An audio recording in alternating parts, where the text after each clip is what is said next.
increase some of the lights in front here. And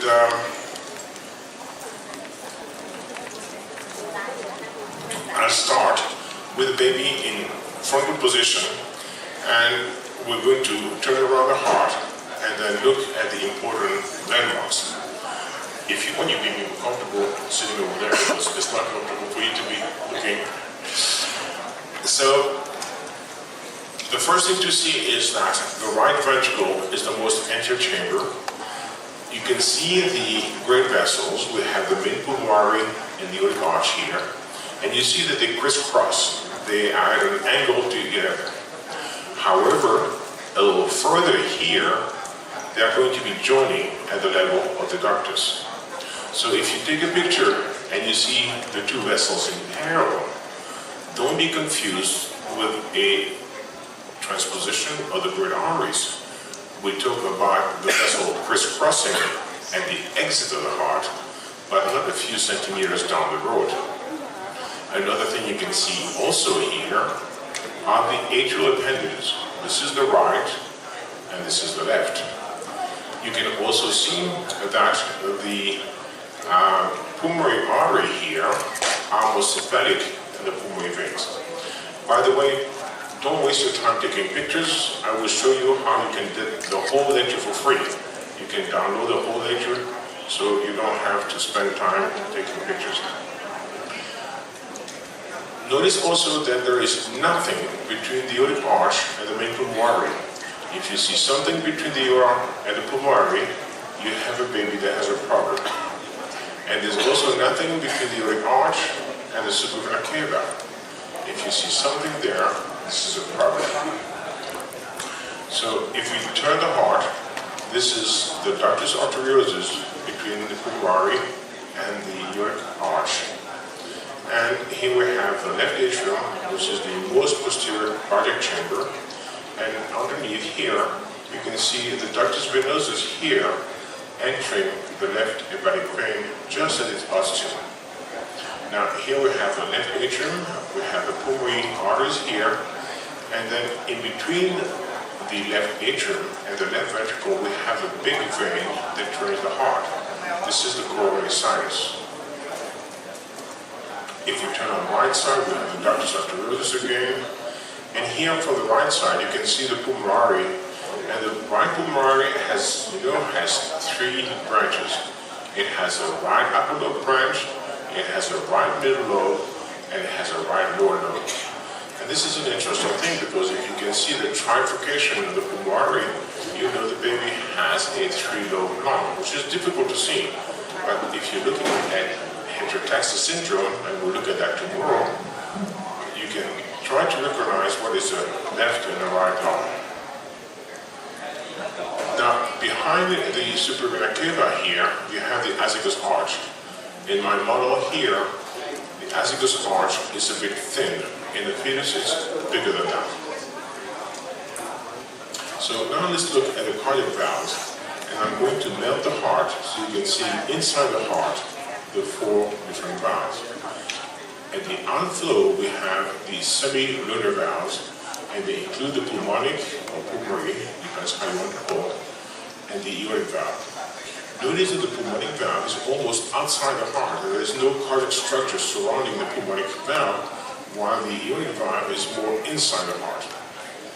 Now, if you look inside the heart itself, you have the tricuspid valve, which has three leaflets: the septal leaflet, anterior leaflet, and the posterior leaflet. The anterior leaflet has a papillary muscle, which is parallel to the interventricular septum, as you can see there. So when you see an image where you have two lines parallel to each other, the anterior leaflet, and you know that you're making a section which is high in the right ventricle, because that's where the anterior leaflet is. Now, most importantly, you have a septal leaflet. You know that you cannot identify the ventricles by looking at the atrium, because the right atrium sometimes connects to the left ventricle and vice versa. So you cannot use the atrium to recognize the ventricle, but you can use the atrioventricular valve. The tricuspid valve is always in the right ventricle because it was created by a mechanism of undermining of the endocardium. So pay attention to this septal leaflet. On the left side, there are only two pepper muscles, and you see that both of them are attached to the free wall of the left ventricle. So no septal insertion on the left side.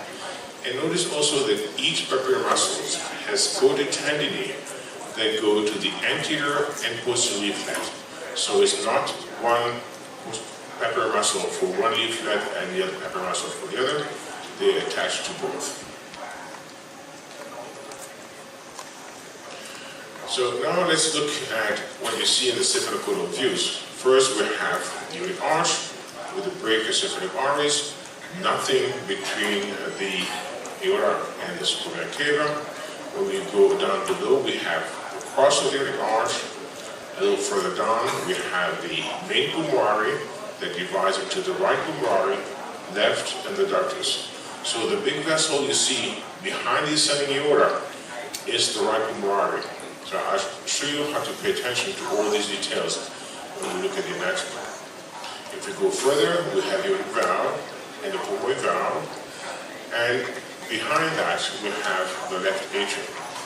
Now the left atrium has this little indentation that you can see here. This indentation is the result of the confluence of the pulmonary venous sac and the left atrium. If you go back to embryology, and when I was a medical student, I hated embryology, but now I had to study it. If you go back to embryology, all the veins always return to the right atrium. So why do the pulmonary vein return to the left atrium? Well, if you look at the lungfish were fish that were kind of going in brackish water and they had not enough oxygen. The lungfish are the first one to have pulmonary veins that go into the backside of the left atrium. And progressively, mutations develop pulmonary vein that over here. So that vein that was going to the right atrium now goes to the left atrium, and sometimes you will see a little membrane in between this. Sorry for that. Sometimes you'll see a little membrane between the two, and I'll show you some ultrasound images of that. Then when you go further down, you have the mitral valve here with the anterior leaflet here and the posterior leaflet there. This is the tricuspid valve. You can see the septal insertion here. And in the apex of the right ventricle, you can see the moderator band. Now also look at the interventricular septum. The interventricular septum on the four-chamber view appears as a mind, but actually it's a curve. The interventricular septum is curving over the left ventricle, unless you have transposition of the great artery. In the transposition of the great artery, the interventricular septum is more a straight plane. Here again the moderator band. And now we move to the frontal views. And in the frontal views again, the first section you're going to see is the right ventricle, and then you can see the moderator band, the tricuspid valve, the septal insertion. And here we have something interesting. You see the right ventricle, which we just saw in the previous image, is not connected directly to the pulmonary. There is something in between the right ventricle and the pulmonary called the right ventricular outflow tract, RVOT. I usually avoid abbreviation, but this is one that I use often. We also talk about an LVOT, a left ventricular outflow tract. But you'll see it does not exist. This is a misnomer because the aorta is right into the left ventricle. Now look at the inflow of the blood into the tricuspid valve. The inflow here and the outflow over there, an angle. There's probably at least 60 degree, 70 degree angle between the two. And when we try to measure the PR interval, it'll be difficult to get the PR interval when we measure in the right ventricle because of that, because you'll get a good inflow signal but a poor outflow signal. This is the reason we usually get the PR interval in the left ventricle. And I'll discuss the PR interval later on. So here we get into the left ventricle, and you see the aorta is right into the left ventricle. So there's really no outflow tract, just a tiny segment over here. Again, nothing between the aorta, nothing within the ductus, and between the superior cava. And you see that the inflow into the left ventricle, and the outflow into the aorta are almost in opposite direction. So you have a good inflow and outflow signal. Now, in the lateral views, there's really nothing interesting. Only thing you can see here is the ductal arch, and then right behind that, aortic arch, but nothing very interesting. So, how do we identify the different structures? Well, the first thing is the right atrium, and you identify it because this is where the vena cava are returning. So if you do the bicable plane that I'll show you later, you should see both vena cava arriving in the right atrium. The exception to that is a persistent left supravena cava. A persistent left supravena cava is on the left side of the chest, and when we talk about the three-vessel view, I'll show you what it looks like. Now, how do we identify the right ventricle? Many information. First, you have the moderator band at the apex of the right ventricle. This is diastole, this is systole, and the moderator band is over here. Notice also that it makes the right ventricle look shorter than the left ventricle. You have the septal insertion of the tricuspid valve over here, and you have the annulus of the tricuspid valve. It's closer to the apex than the annulus of the mitral valve. Because of that, there is an offset between the two annulus. You see that difference? That little yellow arrow. If the two AV valves were at the same level, what would be the cardiac anomaly? You do four-chamber view, and you do AV valve at the same level. Atrioventricular septal defect. This is the incomplete form of atrioventricular septal defect. So pay attention to that. This is a big clue. Notice also that the right ventricle is shorter than the left ventricle. We use that when we talk about the added transposition. And then, this is not a reliable criteria, but the cardiac chamber closest to the chest wall in the normal previous is the right ventricle. Now, the left atrium you identify because it has the pulmonary veins. You see the pulmonary vein returning to the left atrium. And that's always true unless the baby has an anomalous pulmonary venous return, which can be to the right side, which is the cardiac form, which can be to an innominated vein that goes into the left supravena cava, and that is the supracardiac form, or it goes to a vessel that goes into the liver. This is the infracardiac form. So three forms of anomalous pulmonary return, and always look when you do the fourth chamber at the position of the pulmonary veins. The next thing you can identify the left atrium is that the foraminal flap, this little thin line here, is in the left atrium. And that's always true unless two things happen. Either you have an ostium secundum atrial septal defect, and we'll talk about that tomorrow. In an ostium secundum atrial septal defect, this flap is missing. That's how you make the diagnosis. The second condition is when you have a severe left-sided obstruction. Let's assume that you develop aortic atresia.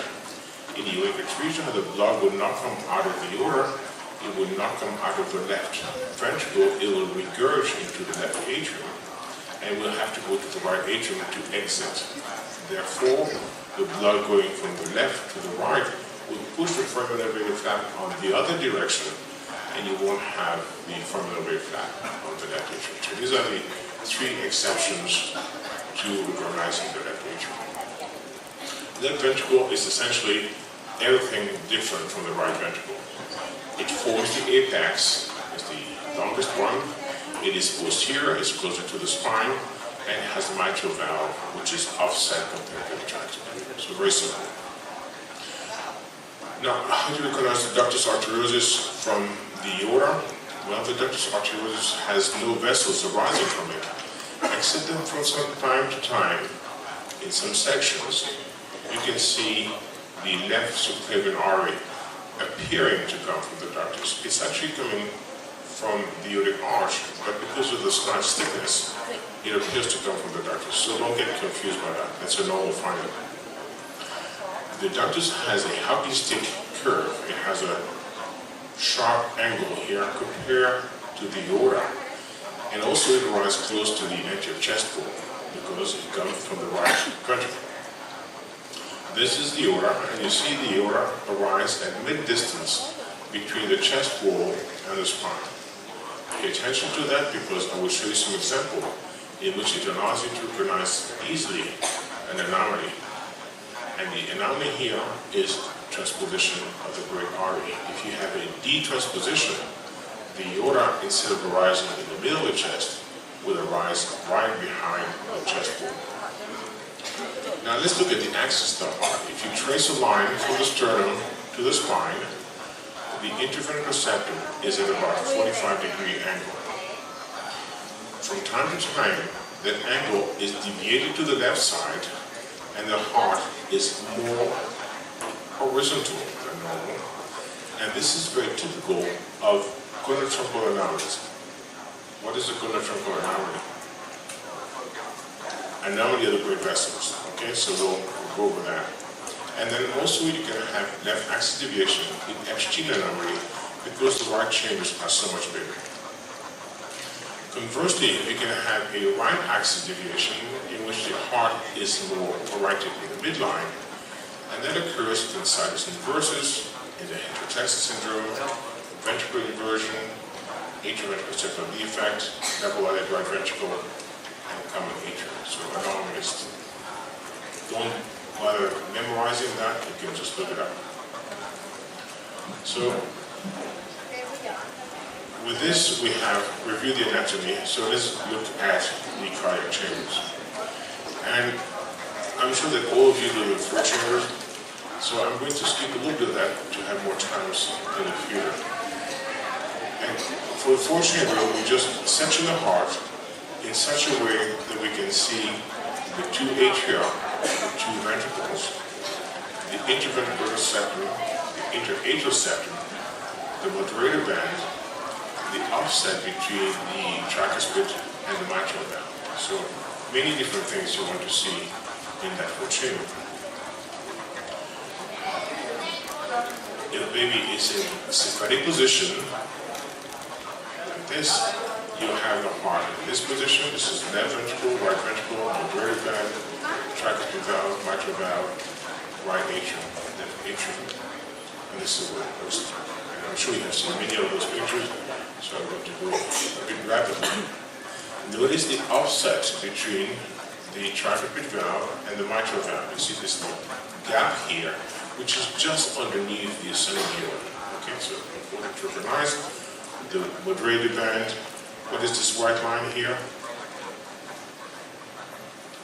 This is the pepper muscle of the anterior leaf of the tricuspid valve. Okay. Here the baby has turned a little bit. Now the spine is the mother's right side. You have all these same finding over here, and on the video clip, the same thing. Mitral valve, tricuspid valve, offset. You see the pulmonary veins over here. You see the foramen magnum flap in the left atrium. This is a normal example. Another example, and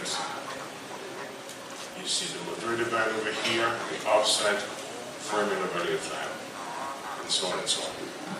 Now, I'm going to skip that. Here are two babies, one in sympathetic position and one in bridge position.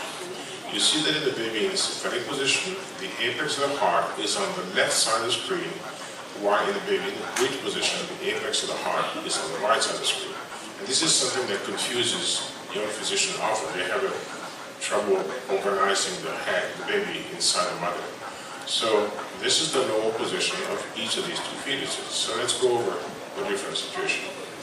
If the baby is on the right side of the mother, the spine on the right side of the mother, and the baby is in bridge position, the apex of the heart, being on the left side of the fetus, is going to be away from the transducer. So here you have the apex of the heart far from the transducer. If the baby stays on the right side, but is now in sympathetic position, now the left side is in front, and so you have the apex close to the transducer. If the baby is in same sympathetic position, but now with the spine on the mother's left side, the apex will be away, and if the baby is in bridge position, the apex will be close to the transducer. Now this is something you have to have practice over and over again, so that when you look at the baby in just a few seconds, you can identify the position of the baby and the position of the sinus of the baby, which will go after that. I always scan from the pubis to the umbilicus when I start my scanning, as I show you, and now I know the position of the baby, the position of the heart inside the baby. I know the baby is alive, and I know that if I want to measure the fever, I'm going to be looking over here, not here, not here, not anywhere else. That saves time, and I'm sure that in Vietnam you don't have too much time either, so you want to save time. So practice doing this over and over until it's intuitive. Now, where does the order descend? Well, here we have the heart, and you see nothing between the aorta and the pulmonary. Here we have the trachea, and behind we have the esophagus, and now we have the descending aorta at this level. So normally the aorta should be on the left side of the trachea. Some of you have been raised in the countryside, and you've got chickens or turkeys. You know that in birds, the aorta is on the right side of the trachea. In mammalian, the aorta is on the left side of the trachea, and birds on the right side. Many of these birth defects are actually the normal situation in different species. But we have to have the aorta on the left side of the trachea, and the descending aorta has to be on the left side of the midline. If it's not on the left side of the midline, look for a baby that has a cardiac anomaly. You can also have the descending aorta on the right side, and the descending aorta on the left side, or the descending aorta on the right side of the trachea, and the descending aorta on the left side. So there are 4 possible combinations, and you have to look for cardiac anomaly if you have a variation. So this is the normal descending aorta on the left side of the midline. This is a baby whose aorta is on the midline, and here's the baby whose aorta is on the right side of the midline. So what do you see abnormal in this view here? What is wrong in this view? You scan this baby, and you say, oh, this baby has deviation of the axis. Exactly. You see the left axis deviation.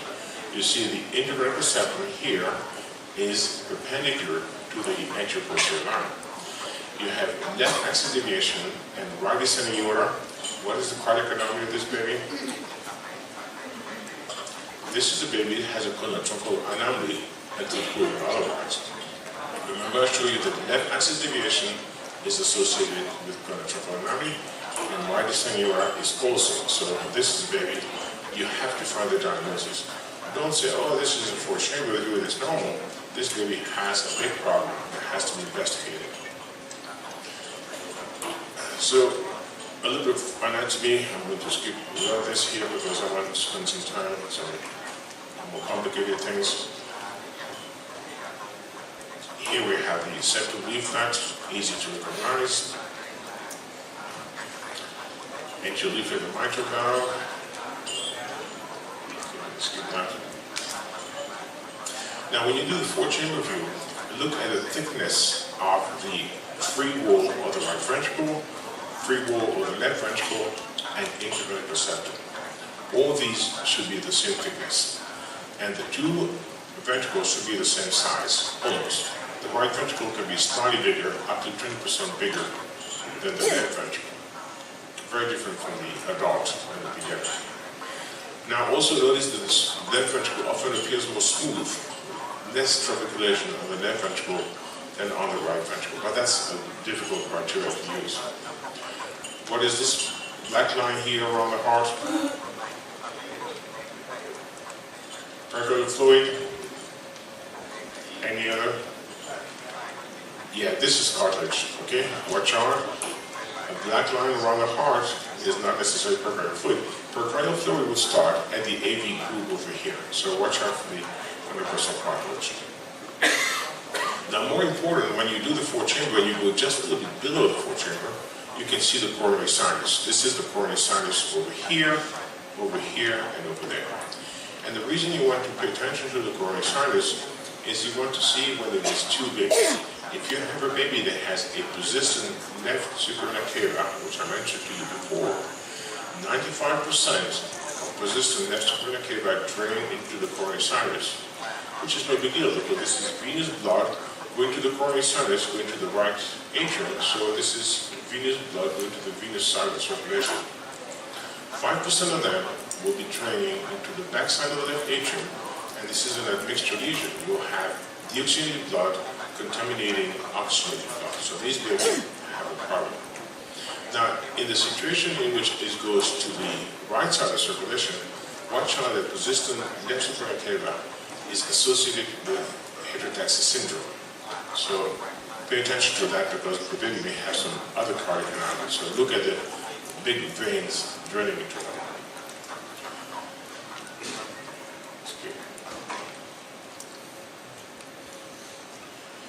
Okay, so when you do the color Doppler, you want to see the inflow into both ventricles should be about the same intensity. And you can see the pulmonary veins over here. We'll just skip on to that. So once you have identified the flow chamber, what do you want to do? Well, first you want to identify the right and the left atria and ventricles, the mitral valve, the tricuspid valve, the interventricular and interatrial septum. You want to see the descending aorta. You want to look at pulmonary veins. How many of you look at the pulmonary veins every time you do a fourth chamber? Only 1%, 2%? Okay, homework for when you go back to work next Monday. You have to see the pulmonary veins every time you do a fourth chamber. It takes a microsecond when you have to practice it, but you have to do it. Then I think you want to also make sure that the ventricle are squeezing, that they are both moving, not simply one is moving and the other one is squeezing, because that's always a trouble. You want to see that they are both squeezing. And you want to see how they look in systole and diastole. Now, very often, the heart beats too fast for me to see everything. So I take a video clip and then I play the video clip slower because I cannot see all the information at normal speed. So your machine can do that. Take advantage of that feature. In grayscale, you want to see that the apex is on the same side as the descending aorta. The full right ventricle is anterior to the long left ventricle. The moderator band is in the right ventricle. The tricuspid valve is more apical than the mitral valve. Equal thickness of all the walls. The foramen very flat into the left atrium. Pay attention to the foramen very flat. If you don't see it, the baby has atrial septal defect. Osteosclerosis, okay? Pulmonary veins returning to the left atrium. No vessels behind the left atrium, aside from the aorta. Antiazygous, if you look carefully. And the aorta should be on the left side of the midline. And the axis of the interventricular septum should be at 45 degrees from the midline. If you don't have this routine in your mind, make a copy of this next to your monitor, and then check mark everything. And you do this for 50 exams, and after that, it will become a routine. So pay attention for at least 50 exams. In real time, you want to see that they have equal motion on both sides. In Doppler, you want to see there's no ventricular septal defect. How many of you do car Doppler every time you do a fourth chamber? The two front speakers here. Okay, you have to do car Doppler if your machine has it on every fourth chamber. Otherwise, you can miss ventricular septal defect. You want to see there is similar signal in systole and diastole, and there's no significant tricuspid regurgitation. So with that, you have completely done the fourth chamber. You want to go into the left heart views, and you can do either a central or a transverse approach. So this is what we had in the fourth chamber. I was going for the apex of the heart and the mitral valve, and now I'm going to oblique the plane. So I go for the apex of the heart and the aortic valve. So I'm going to do a section that goes from the mitral valve to the aortic valve. So it's a steeper angle. And you can do this either in a central section, like this, in which the aorta is kind of sandwiched between the right ventricle and the left atrium. See the aorta in between. And in that view, you don't see the right atrium. You see the right ventricle is here, left atrium, the left ventricle, ascending aorta, but you don't see the right atrium. So that tells you this is a sagittal section. This one is in diastole. How do I know that? It's written here, but what on the picture tells me this is diastole? You see the aortic valve. So if the aortic valve is visible inside the aorta, it has to be in the middle. If it's in the middle, it has to be closed, so it has to be diastole. Okay? What is this vessel here? Behind the ascending aorta? This is the right pulmonary artery. Remember, this is an important landmark to recognize. So here we have the sagittal version of the LVOT. Okay, and you see the foramen very flat, flipping over here. The other technique is simply to stop at the fourth chamber. This is what we had, and then you continue and you oblique the section a little bit more, and then you go from the fourth chamber to the left outflow tract, which is the easiest thing to do because it's the same motion, you just extend it. And in that EQ, you're going to be showing the left ventricle, aortic valve, ascending aorta, and now you can see the right atrium. You see the right atrium is visible here with the tricuspid valve, and this little white dot here is the septal insertion of the tricuspid valve. So this is what you see in this view. Same thing, a bit faster. Now, let me introduce to you the ballerina foot. When you look at the left outflow tract, you want to see the left ventricle as the foot of the ballerina and the ascending aorta as the leg. And this should be aligned anatomically. Compare this view here with this view here. You see the foot over here, you see the leg over here, and you see that the leg here has an odd angle. There's a break here. The leg here is not facing the foot. The leg here is facing the interventricular septum. And in that position, it is an overriding aorta. So here you have the tertiary fellow or any other overriding condition. So pay attention to the difference between one and the other. So here we have left outflow tract, and there are two things you want to see in each one of those sections. You want to see that the anterior wall of the aorta is in direct continuity with the anterior ventricular septum. Over here. If it's not, the baby has transposition, or it has a double added right ventricle, or it has tertiary fellow. So this continuity you have to see. The second thing you want to see is that the posterior wall of the aorta here is in direct continuity with the anterior leaflet of the mitral valve. Okay? Otherwise, the baby has transposition. So this is an important thing to recognize. Once you have done that, you have done the whole left side, and you can go to the left to right sweep. So what you do is either in a sagittal section, go from left to right, or more comfortably, you just extend the view you had before from the left outflow tract to the right outflow tract, which is over here. And that's an important section because now you can see both left and right. This is the left outflow tract with the beginning of the arch, and here you can see we go from the left to the right outflow tract. Okay, so you can see very well the crisscrossing of the two outflow tracts at this level. So here we have a right outflow tract, and you have the arch over here. Now, remind me when I scan, I want to show you how to hold the transducer. I see many people holding the transducer like this. They put some fingers in front of the transducer and some fingers behind the transducer.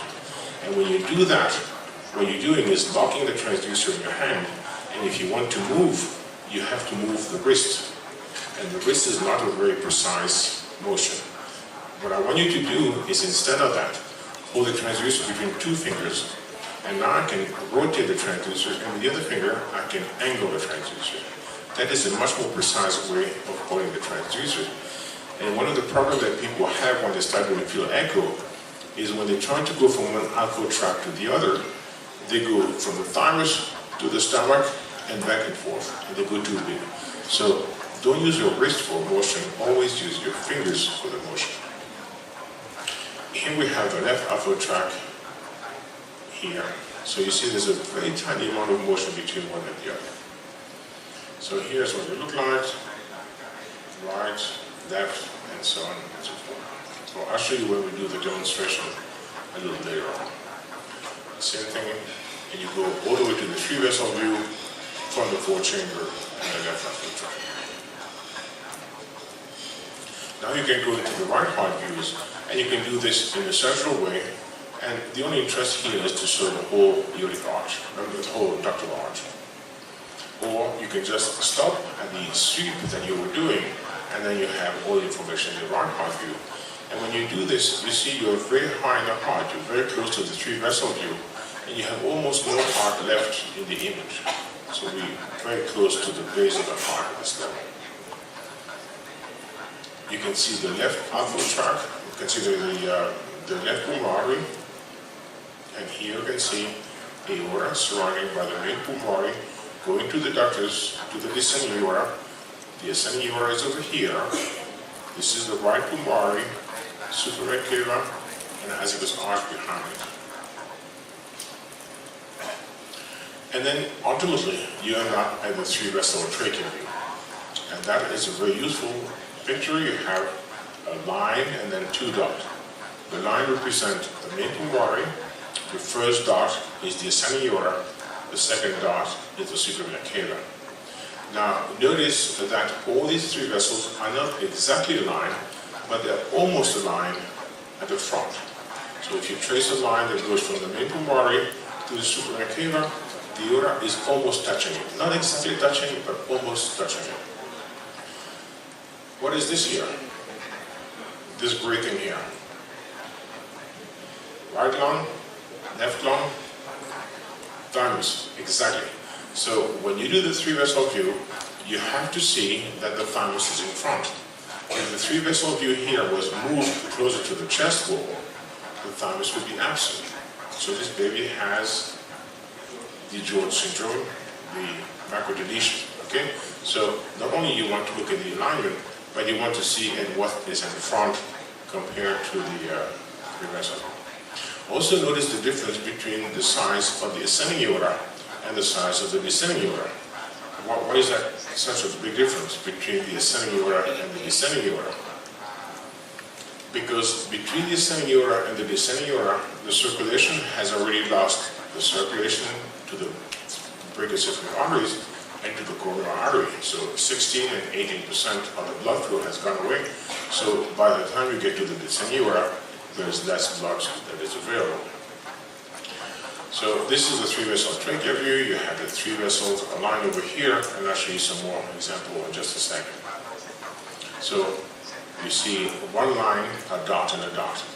Now, there are two versions of this view. This line dot dot, and the version where you can see the two arches touching. I'm going to change the picture and look carefully.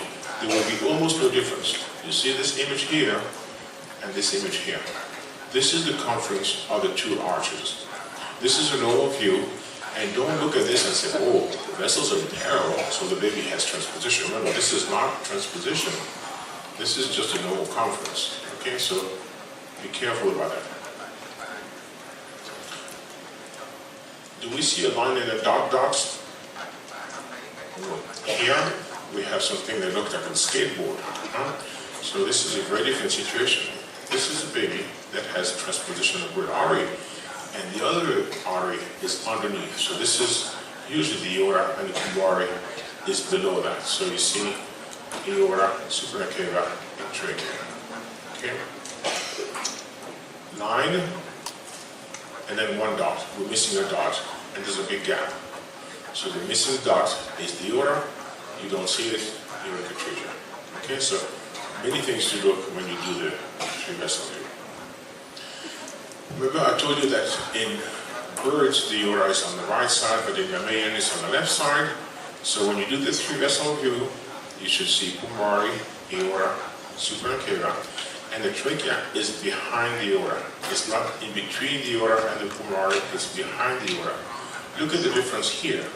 The trachea is in between the ductus and the ascending aorta. So this is a right aortic arch, and this is the U form. There are two forms, a V shape and the U form of right aortic arch. So this baby, when it's going to be delivered, what would be the problem? Exactly, has trouble breathing because his trachea is encircled. So this baby needs to be delivered in the big hospital where they can take care of it. Let's get this one. Now, This is the thymus in front, so don't get confused with this being a thymoma or something like that. This is just a normal finding. Very important, when you do the three-vessel view, you always want to put card upper. And you want to do your three-vessel view as much as possible, either for a front approach or from a back approach. The reason for that is that if you do a three-vessel view collar in the front approach, the blood flow in the ductus and the blood flow in the aorta will be both in the same direction. They will be forward flow, so if you look from the front, they both will be blue. If you look from the back, they both will be red. So, important to recognize that. Let's assume you have a blue vessel and a red vessel. What's happening there? If the ductus is in blue, but the aorta is in red, it means that the blood in the aorta is going backwards. If the blood is going backwards, it means that the baby has an aortic stenosis, or atresia in fact, and the blood is returning backwards to go to the coronary arteries. So always look at 1 versus 2 color when you do the three-vessel view. Also look for turbulence. If you see some turbulence in the three-vessel view, the baby has probably a stenosis in that valve. If you go a little higher, you have the innominate vein, and if you look behind the trachea, you can often see these esophagus. It's a normal finding too. More innominate vein, so it means that you are too high in the field of the chest, almost in the field of the neck. So this is a three-vessel view. You see the innominate here. You see the superior cava with the azygous arch behind it. You see the 2 main stem bronchi here, because once you're below the trachea, you see the main stem bronchi, and this is the normal three-vessel view. Here we have the right outflow tract. Let me show you some images here. So we have right ventricle, right outflow tract, main pulmonary, the ductus, ascending aorta, the right pulmonary, ascending aorta. Okay, this is superior cava. This is azygous arch. So you see azygous arch is a big finding in the fetus, and there behind we don't have the trachea anymore, but we have the left main stem bronchus and the right main stem bronchus, and behind that we have the azygous vein. And if you follow the main pulmonary, the right pulmonary, you can see the right upper lobe here, you can see the right middle lobe, and here you can see the right lower lobe. So here you get all 3 of the branches of the right pulmonary. And here this is carina between the left and the right main stem bronchus. This is normal finding too. Pay attention to that. You can see the 2 main stem bronchi at this level. So fundamentally what I have told you up to now to do is the grand sweep. You start with the 4th chamber, you do all the measurement you need in the 4th chamber. Once you have done that, you extend your section a little bit higher. You have the left outflow tract, move to the right outflow tract, and move to the three-vessel view. And if you can do that properly and the baby is cooperating, in 10-12 seconds, you have eliminated 99.9% of the cardiac anomalies. So this is a very efficient way to do the scanning. So you start your 4th chamber, move to the left outflow tract, move to the right outflow tract, which is shadow, and then you have the three-vessel view. So you have all the information you need to get in one sweep. Again, you can do this at high speed or slow down the clip. I think it's easier to slow down the clip.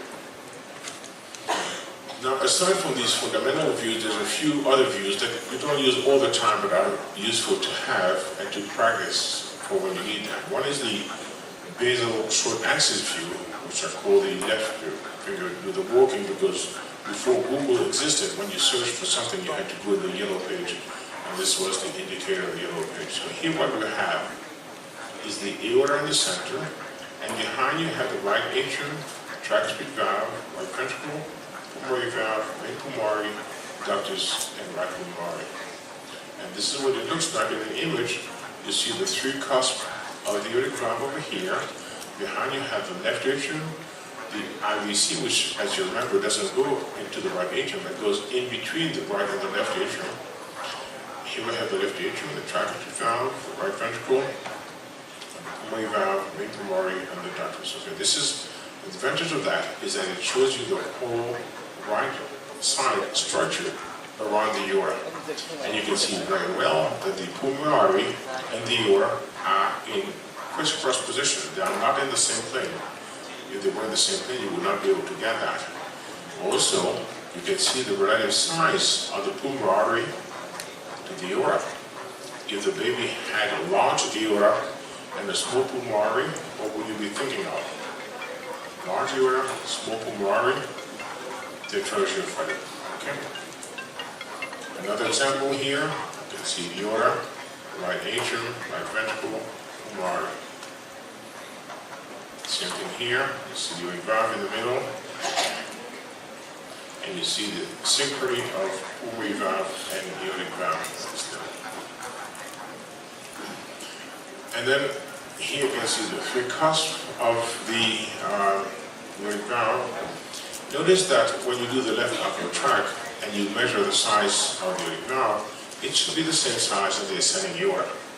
If you see an ascending aorta which is larger than the aortic annulus, then it's not normal. And this is a baby that had a bicuspid aortic valve. In a bicuspid aortic valve, there's a stenosis and it creates a jet phenomenon, and the jet phenomenon distends the ascending aorta and gives this image here. Now you can also look at the aortic and ductal arches. I've shown this image here. It's not very important, so we can skip. And here is two babies. One of these babies is going to go home, and the other baby is going to go to surgery. Which of this baby do you send home, and which of this baby do you send to surgery? Very good. You see the difference between this baby here and that baby over there is the position of the aortic root. This aortic root arises in the mid-distance between the chest wall and the descending aorta. This aortic root here arises in the front of the chest. If it arises in the front of the chest, it comes from the right ventricle. If it comes from the right ventricle, this baby has the D-transposition of the great artery. So important to look when you do the arches, to recognize one from the other. And then finally, the last view that I wanted to show you is the bicable view. So in the bicable view, we take a section here and it goes for the supra cava and inferior cava, and you get an image like this one. This is the right atrium, this is the supra cava, this is inferior cava. Here we have the tricuspid valve, and above the tricuspid valve here, you see the right atrial appendage. You see what you see over here? And then you have the right ventricle. Of course, that implies that the baby is in the right position. If the baby is in transverse position, you can't get the bicable view. Now, look at this image, and here the video clip. You see that we're very close to the ascending aorta. So when I move the transducer a little bit, I go from the SVC to the ascending aorta. And this is where we take advantage when we take the PR interval. We take advantage of this proximity. Now compare this image to this image here. We see the supra cava, but the inferior cava is missing. Okay? Inferior vena cava is absent. We have IVC interruption, and IVC interruption is very strongly associated with left isomerism. So by making this image here, you have made an important diagnosis because this baby has a major set of cardiac anomaly and also need to be transferred to the big hospital.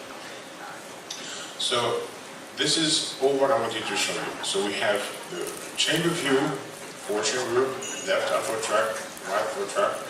We have the vessel view, the three-vessel trachea view, the arches, the pulmonary vein view, which is part of the four-chamber view, the bicable view, and then we have combined views that attach the vessels to the different chambers. So I have 8 more minutes before we have a break. So I'm not giving you my 8 minutes. I'm going to start directly to the step-by-step because this is a very long part, and we're going to continue this after the break. So now you know how to do the chambers, you know how to get the views, you know how to perform the exam, but What is the mental process? You have this baby that lies with you, and someone says, funny looking heart, please investigate.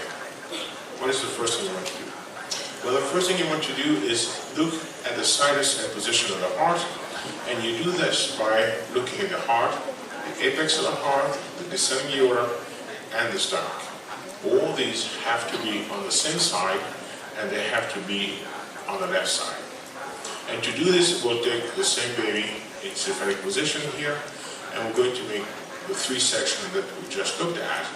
We look at the high abdominal view, in which we want to look at the position of the stomach. We look at the four-chamber view, and then we'll finish with the three-vessel picture. In the abdominal view, we want to see that the stomach is on the left side, the descending aorta is on the left side, inferior cava is on the right side and not at the same level as the descending aorta. Inferior cava is more anterior than the descending aorta. At the four-chamber view, all the things that we just talked about, the axis of the heart, the size of the heart, and so on and so forth. And in the three-vessel view, same landmarks that we just saw. I don't want to bore you with that. Remember, we can do two-view version of the three-vessel view, the confidence or the 9 ...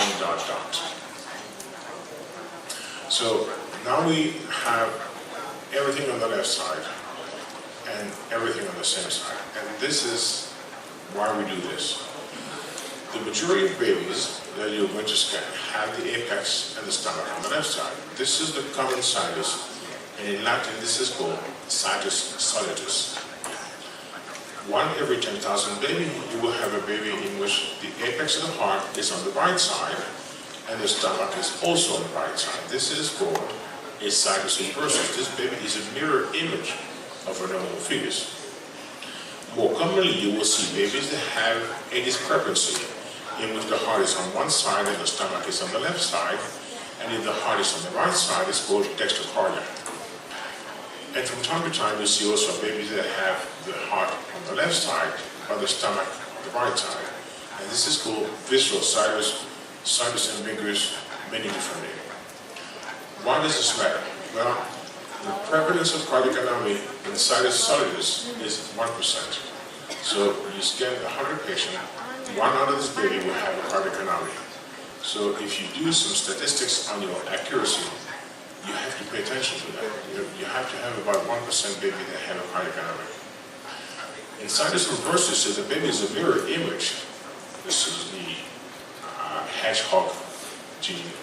You can know that this baby will have more cardiac anomaly, and they have twice as many cardiac anomaly, 2%. But 2% of 1 per 10,000, that doesn't make much of a difference.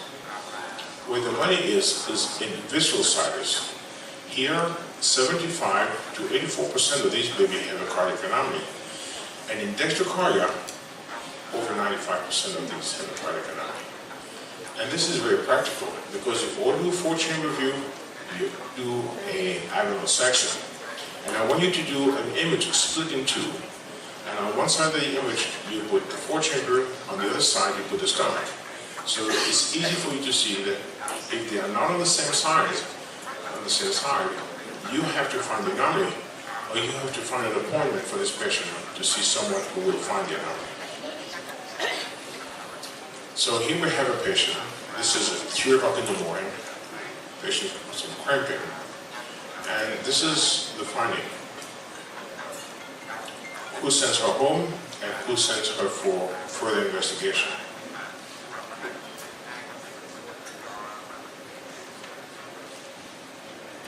Who says, go home? Who says, more investigation? Go home and come back tomorrow morning for further investigation. This is correct. This apex and this stomach are on the same side, okay? And you see from this image that that same side is next to the transducer. Okay, not away from the transducer, next to the transducer. Since the spine is on the left side of the mother, that side here is the right side of the baby. So this baby has sinus inversus. Okay? So this is a baby you want to investigate further. not at 3 o'clock in the morning, you want to do a full scan the next day morning. This baby has the stomach on the left side, but the apex is in the middle. What's wrong with this cardiac view here? I mentioned to you before. Yeah, it has right axis deviation and something more. Show me with your hands. AV valves at the same level. Atrial receptor defects. Okay? This baby has the apex on the left side, stomach on the right side, polyhydramnios. Okay? What is the likelihood of a cardiac anomaly? 75%. Okay? Now, a few tricky definition. I've shown you the normal baby, and I've shown you the baby that had dextrocardia. There's one more baby. That baby here has dextroposition.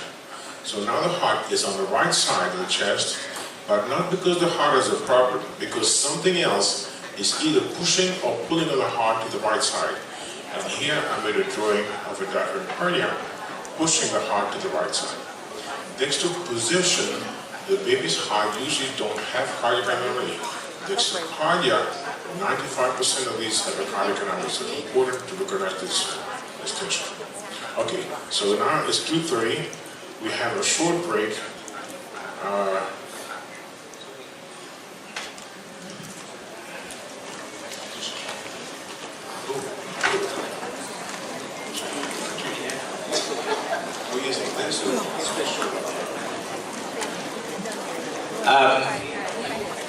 Thank you very much for your very interesting, instructive and informative lectures.